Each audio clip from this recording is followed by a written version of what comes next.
Hola, ¿qué tal? Buenos días, ¿cómo están? Estamos comenzando la semana 4, la última de nuestras semanas de trabajo, para lo cual vamos a hablar hoy de otros aspectos del desarrollo del capital humano, sobre todo en lo que tiene que ver con nuestra capacidad de reconocernos ante una realidad y distinguir las diferentes aspectos que son importantes para el desarrollo del capital humano. Por lo mismo,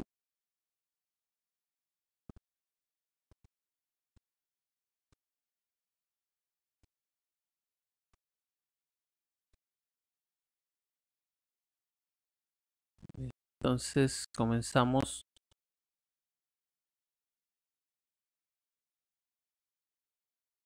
con dos temas importantes que son el trabajo en grupos y la...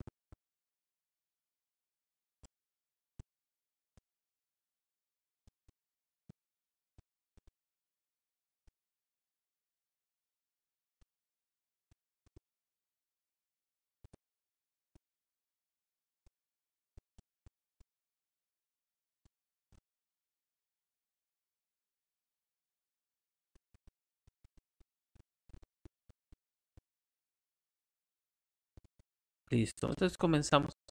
Decíamos que la resiliencia es un término actual de la psicología positiva que nos ayuda a entender cómo los sujetos pueden desarrollarse de una forma distinta en un contexto concreto. Esto quiere decir que si nosotros vemos cómo las personas reaccionamos ante diferentes eventos, nos dará una mejor situación en cuanto a la forma en la que los enfrentamos. De tal manera que la resiliencia es esa capacidad de superar los obstáculos. Si no puedes, dicho así simple, si no puedes reír de un mismo chiste nuevo una y otra vez, es decir, te cuentan un chiste y lo sabes, se pierde la gracia, porque seguir llorando varias veces por un mismo preocupación o problema. Deberíamos tener como una mayor resistencia para ese tipo de problemas, vivirlos de otra manera. Y entonces la construcción de la realidad como tal en el ser humano es un evento, es decir, es algo que nosotros construimos de manera automática y que por lo tanto podemos nosotros cambiar o eliminar de alguna forma. Así, el objetivo es conocer y comprender para ser resiliente. Ese sería como el primero de los objetivos de esta mañana. Y en una segunda parte hablaremos del trabajo en equipo. Y entonces estamos en manos del destino, es decir, existe una sola realidad. El futuro no es un regalo, lo podemos crear y lo estamos creando todo el tiempo. Así en el contexto que vivimos un contexto de revolución tecnológica, de hiperconectividad, de multiculturalidad, de muchos proyectos, de trabajos múltiples, y entonces vivimos en un mundo complejo.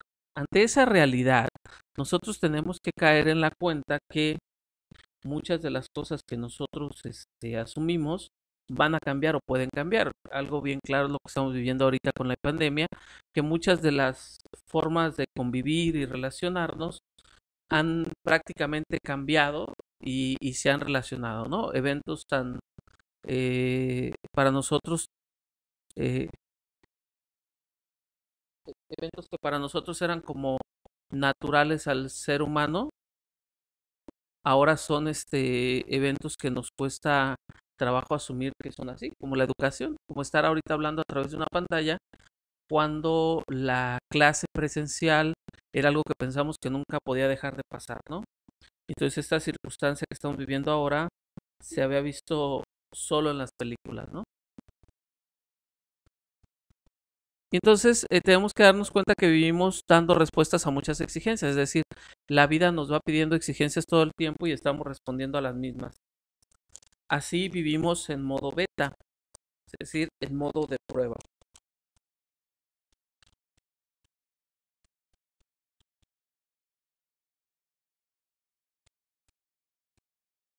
Y entonces somos más vulnerables ahora como en nuestro presente el único constante es el cambio.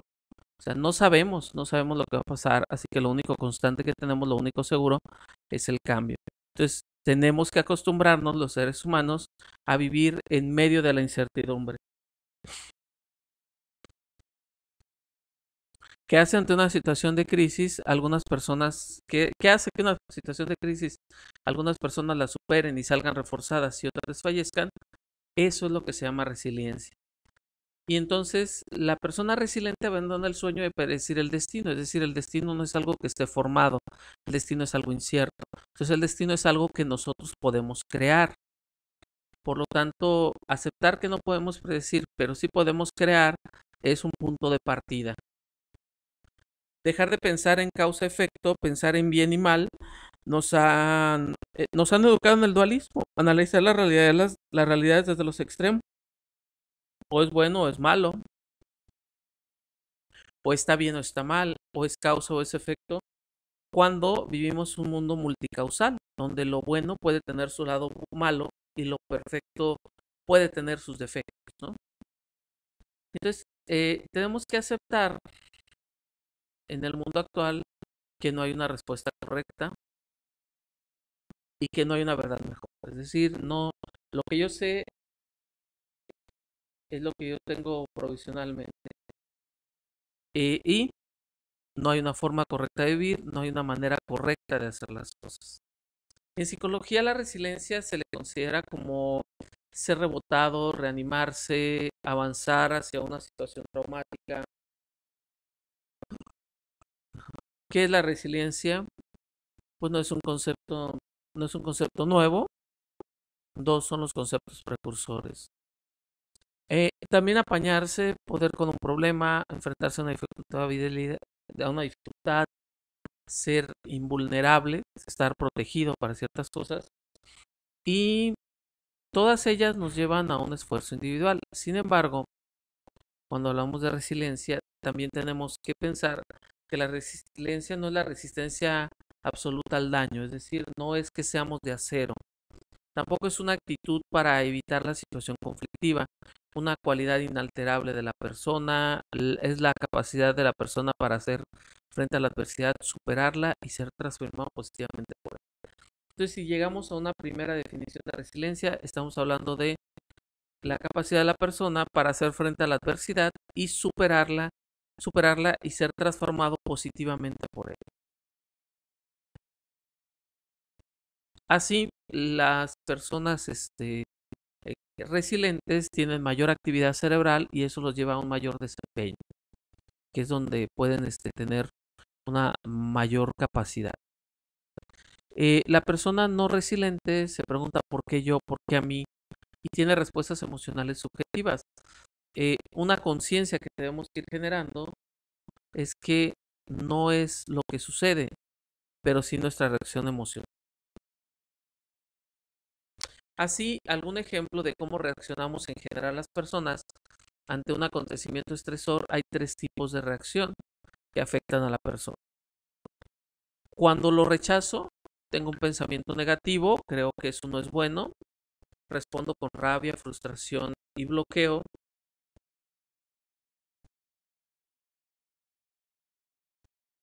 Cuando y tengo un bloqueo conductual, es decir, me detengo. Cuando lo acepto con abnegación, pues tengo un pensamiento de cambio, me vivo como en amenaza, vivo ansiedad y depresión en la parte emocional y tiendo a victimizarme.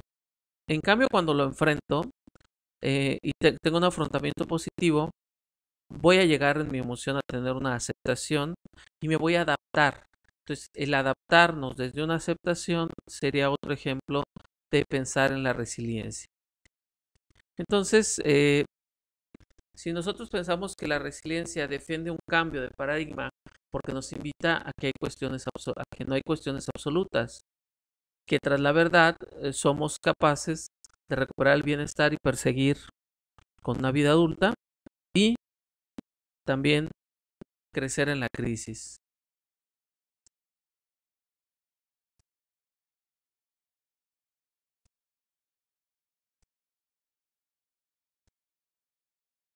Y entonces desde ahí, pensemos en un ejemplo para pensar en la resiliencia.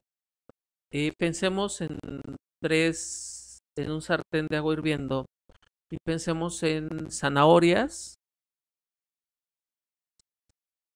café y huevo. Si en ese sartén de agua hirviendo, si en esa olla de agua hirviendo yo pongo zanahorias, las zanahorias van a salir blandas. Prácticamente se pueden llegar a volver hasta muy frágiles.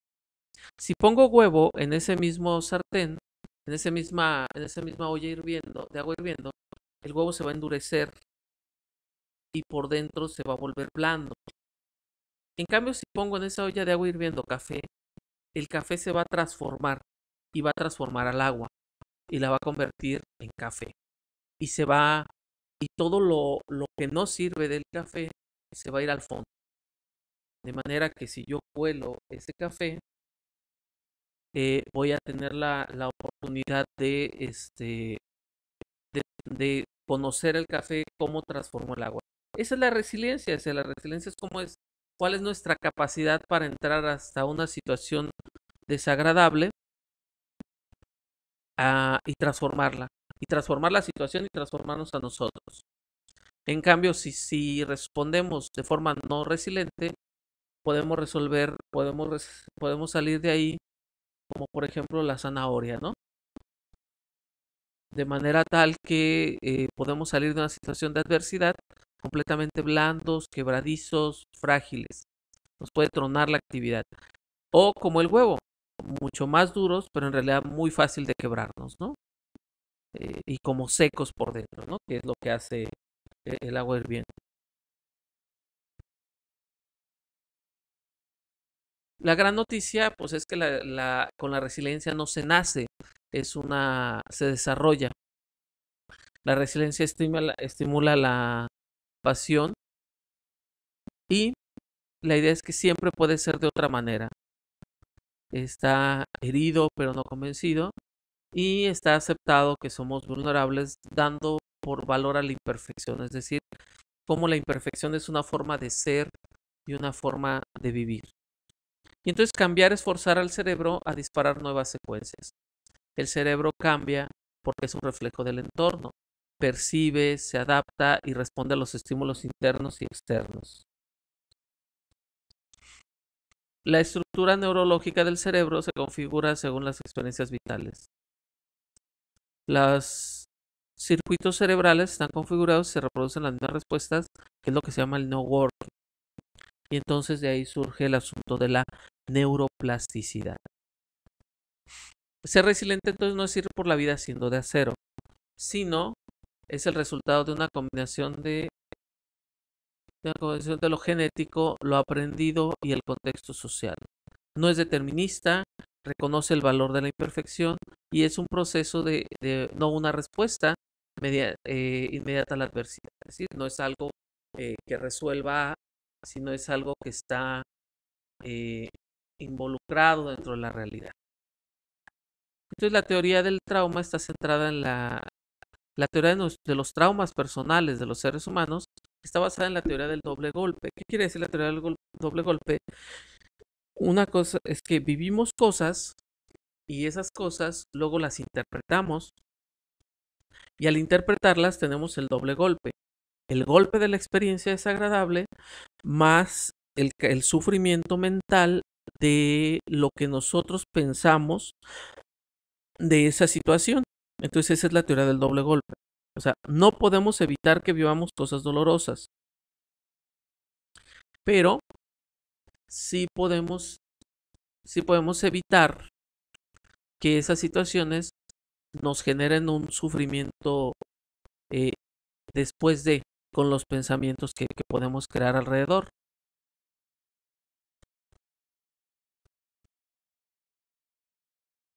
Y entonces, ¿qué nos ayuda en la resiliencia? El buen uso de la memoria y el olvido, es decir, utilizar la memoria en la forma adecuada.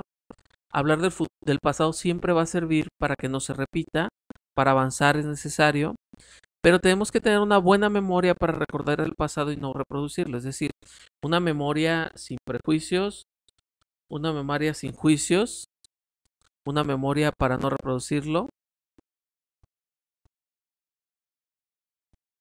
Eh, Debemos transformarlo, otra forma de trabajarlo es transformarlo en dibujos, en novela, etcétera. Buscar el apoyo social y volver al estado inicial. Es imposible. La resiliencia es metamorfosis.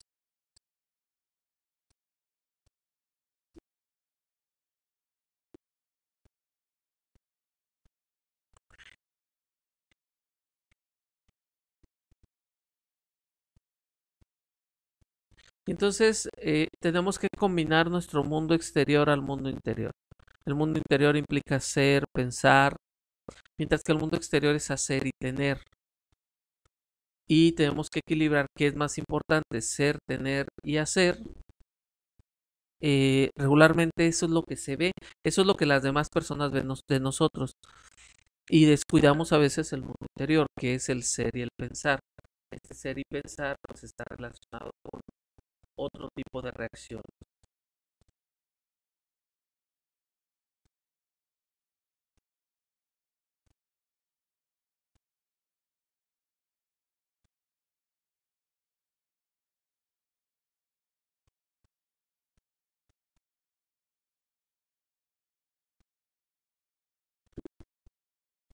Oh.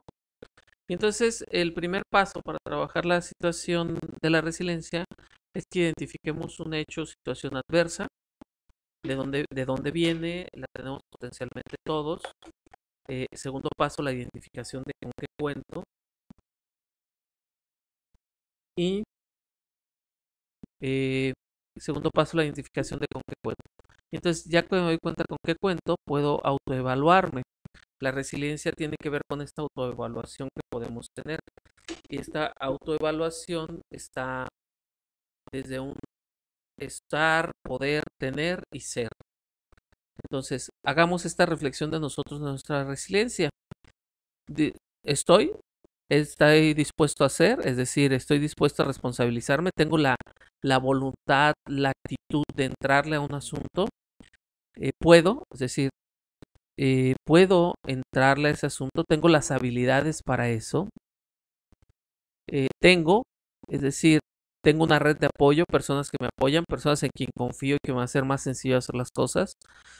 Y cuatro, soy una persona que es por la que sienten aprecio y soy respetuoso de mí mismo y del prójimo. Eh, Hacer la autoevaluación implicaría que pensáramos en relación con estos aspectos, qué es lo que yo creo que tengo o me falta alrededor de todo esto. ¿Cómo afrontamos la realidad? Bueno, la realidad la podemos afrontar desde dos formas.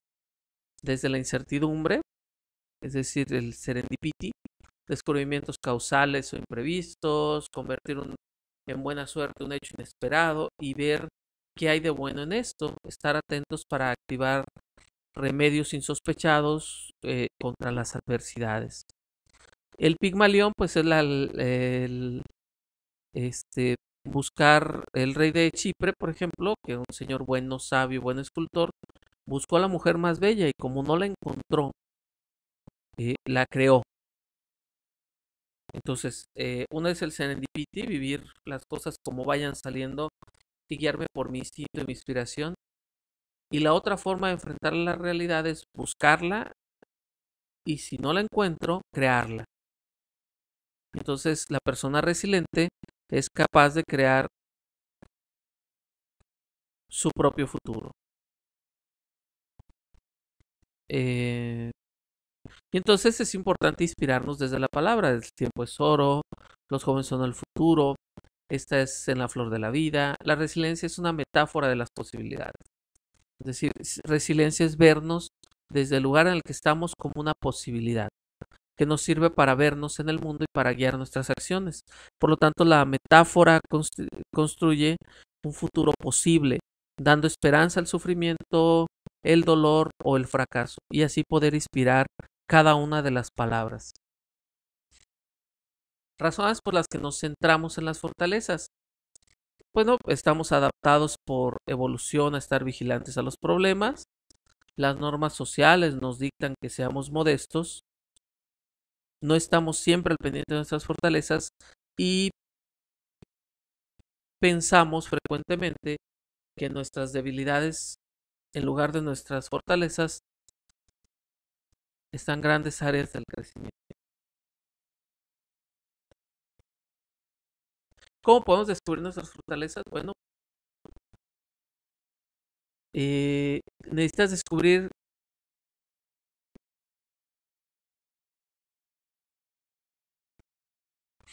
de qué te sientes orgulloso de tu pasado, qué te da energía actualmente, qué estás buscando en el futuro cercano y qué fortalezas puedes descubrir.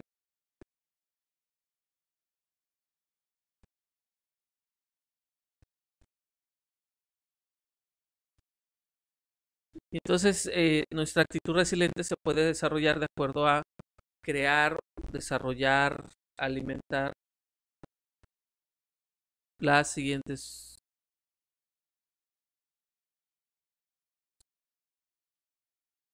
como el humor, la introspección, la capacidad de independencia,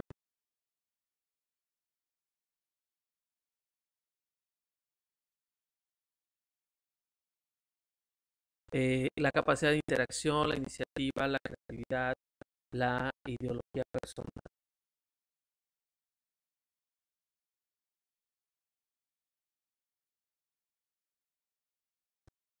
Entonces, es importante que cada uno de estos aspectos tengamos nosotros la manera, busquemos desarrollarlos. Recuerden que la emoción que te acompaña ante la adversidad, pensemos en el esquema de Covey. ¿Qué decía Covey? Decía que el 10% de la vida, el 10% de lo que nosotros sentimos está relacionado con lo que nos pasa, mientras que el 90% de lo que nosotros experimentamos como vida está relacionado con cómo reaccionamos ante lo que nos pasa. Así, una situación problema, en la medida que nuestra mente enjuicia desde su representación la realidad, engorda la situación y el problema se vuelve el problema del problema. Nuestro mayor enemigo entonces somos nosotros mismos. De esta manera, este círculo de influencia o preocupación pues está caracterizado por cómo mientras más crece nuestra energía mental alrededor de algo, mayor mayores problemas vamos a tener a su alrededor.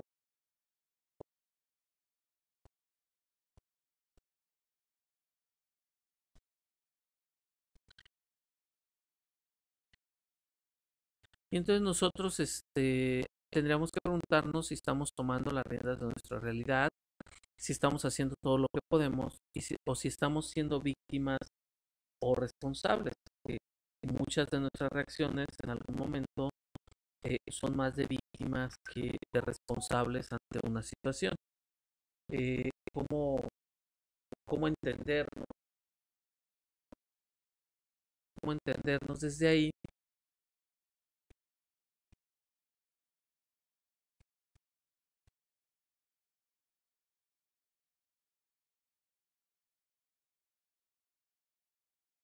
Eh, pues tendríamos que tener algunas pistas, ¿no? Algunas pistas de si le estamos entrando como realidad o si le estamos entrando como como víctimas o como responsables. Entonces, en la actitud de víctimas, nosotros asumimos eh, ciertas condiciones.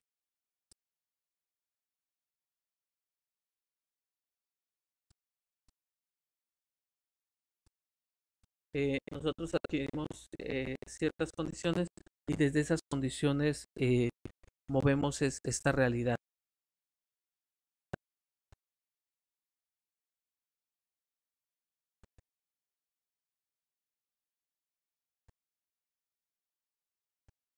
Por ejemplo, cuando pensamos desde la lógica de la víctima,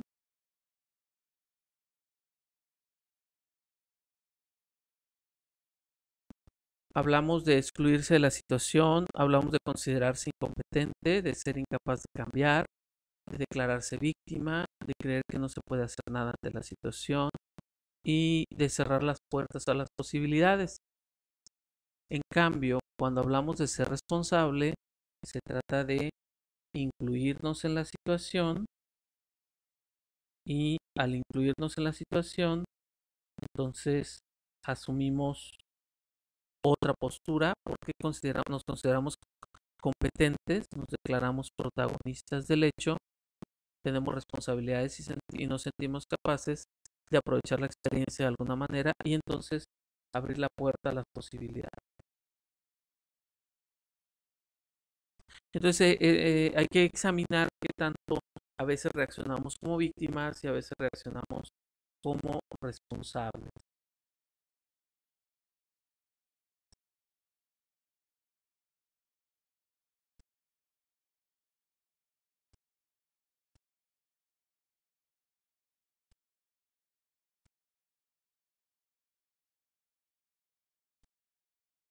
¿Cuáles son algunos mecanismos de entrenamiento que nos pueden ayudar a tener una mejor resiliencia? Bueno, pues tenemos la búsqueda de alternativas, el control emocional, la expresión emocional,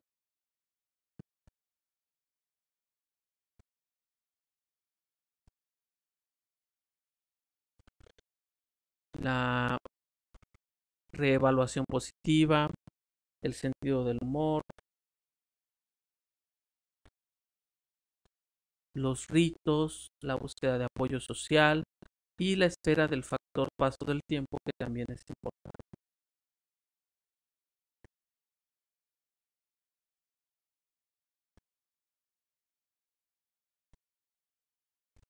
Que eso es también algo que nosotros tenemos que tomar en cuenta en esto de la resiliencia. Bien, finalmente hablaremos del liderazgo y el trabajo en equipo, porque es importante que vayamos distinguiendo algunos aspectos que son importantes para el desarrollo del capital humano dentro de las empresas. Tener en cuenta, por ejemplo, que muchas veces nosotros tenemos diferentes maneras de abordar una realidad. Por ejemplo, cuando hablamos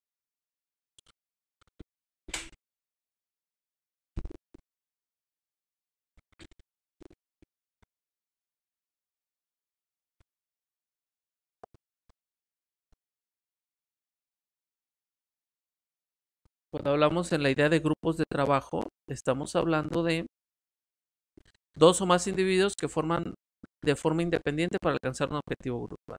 Regularmente en los trabajos a veces necesitamos equipos de trabajo, grupos de trabajo, pero cuando formamos un equipo, aquí hablamos de gente que combina sus habilidades para comprometerse a un objetivo común y una forma de trabajo. Y una forma de trabajo que sostiene una responsabilidad de cada uno. Y entonces los grupos pues, son más fáciles de crear que los equipos. Los grupos basta con formar, unir gente con una situación parecida, empoderarla para que recluten a los miembros del grupo y formulen un objetivo principal. Aquí la forma de trabajo lleva por delante la toma de decisiones. Y así los miembros, pero en cambio para un equipo necesitas nombrarlo a partir de habilidades complementarias que se comportan en una tarea común. Tiene objetivos que definen ellos mismos para los cuales los miembros tienen responsabilidades individuales y compartidos.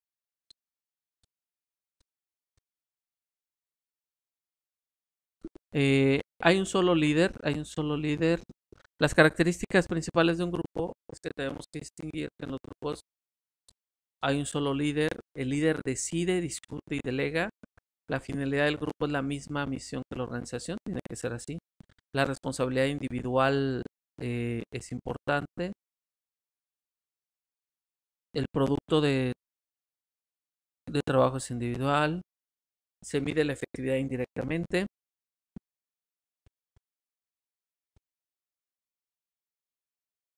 las reuniones son propuestas por el líder. Mientras que en un equipo, el equipo discute y realiza el verdadero trabajo en conjunto. Es decir, hay un trabajo donde nadie es el líder, sino se lidera entre todos. La finalidad del equipo la decide el equipo mismo, son de responsabilidad individual, grupal y compartida.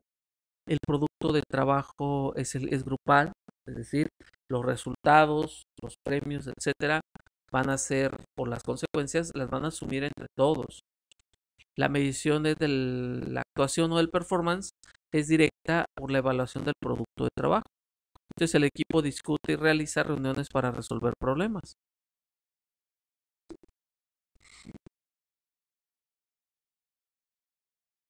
Entonces es importante la división del trabajo porque cuando nosotros estamos en un equipo, la división del trabajo pues es la base y se divide.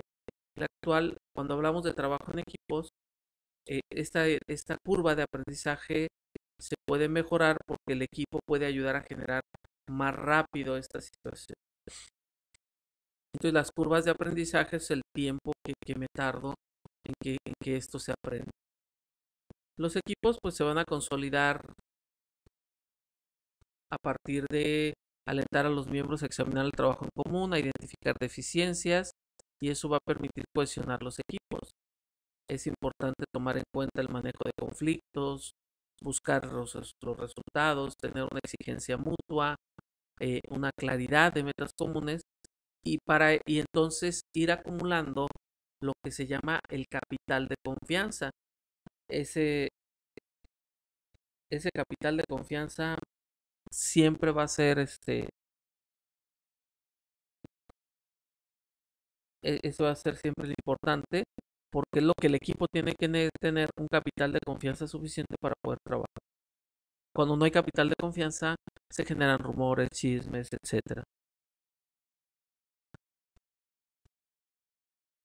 El proceso de conciliación de equipos pues implica la identificación del problema, recolección de datos relevantes, la retroalimentación y conformación de datos y la experiencia en resolución de problemas, así como la aplicación al trabajo y seguimiento. Así la actividad altamente participativa, los miembros van a aportar comportamientos que sirven al autoanálisis, pueden ser asistidos por un facilitador, se van a recolectar datos y mediante la vigilancia, examen y ajuste de sus acciones, el grupo aprende a evaluar su eficacia y va a tener un grupo de alto desempeño.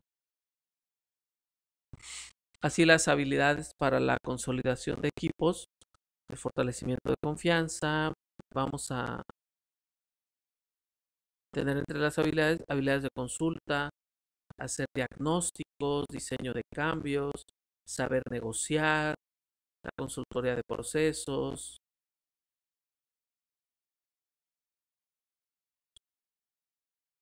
Eh, es importante para los grupos, para el desarrollo de tu capital, que haya liderazgos y que haya fomento del liderazgo dependiendo del problema.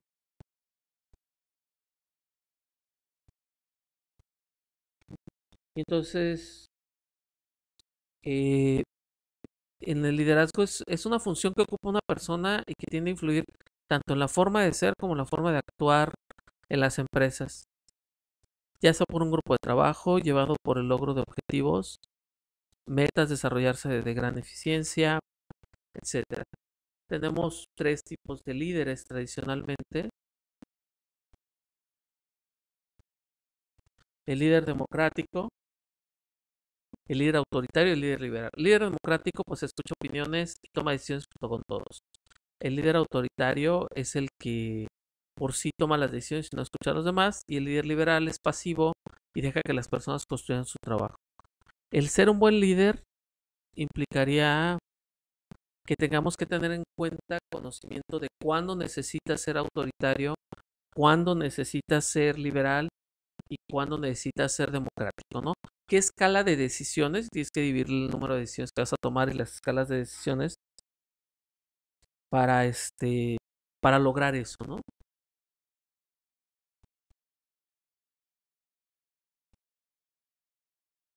Es importante entonces también dentro de la empresa, pues el manejo de conflicto, el conflicto, que es una dificultad que se genera de acuerdo a que hay dos fuerzas que se oponen, una hacia un lado y otra hacia otro. El manejo consiste en el desarrollo de una conducta que exprese una capacidad para escuchar activamente, para analizar problemas, identificar y separar los temas involucrados y usar un lenguaje hablado y se requieren escritas para hacerlo, ¿no?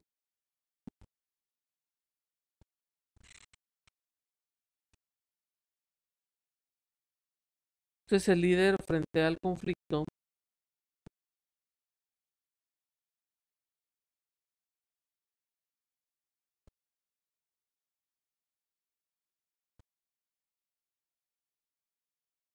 eh, tiene que desarrollar habilidades para manejar situaciones. Un elemento fuerte es desarrollar una comunicación adecuada de manera de establecer un ambiente agradable y productivo de trabajo.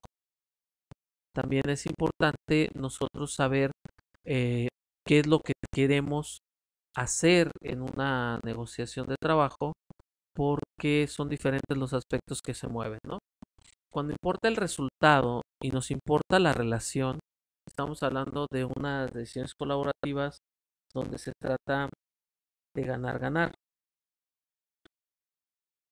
Cuando se trata de una situación de lograr la relación, pero sacrificar resultados, pues estamos hablando de algo de perder, ganar, algo acomodativo, que es lo que sucede, por ejemplo, en situaciones familiares o donde implica alguna situación emocional. A veces perdemos en los resultados para no perder la relación. En cambio, la situación evitativa es cuando nos escondemos y no conseguimos ni el resultado ni la relación. Y la situación competitiva, que es en otros extremos de la relación de la empresa, donde tendríamos que sacrificar la relación si es necesario con tal de ganar resultados. Estos son decisiones que el líder tiene que tomar en cada momento de acuerdo a su situación.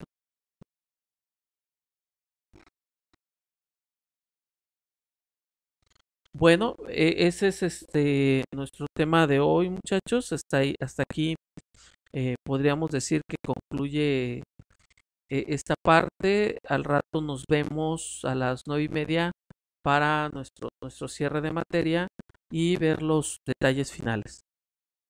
Hasta luego.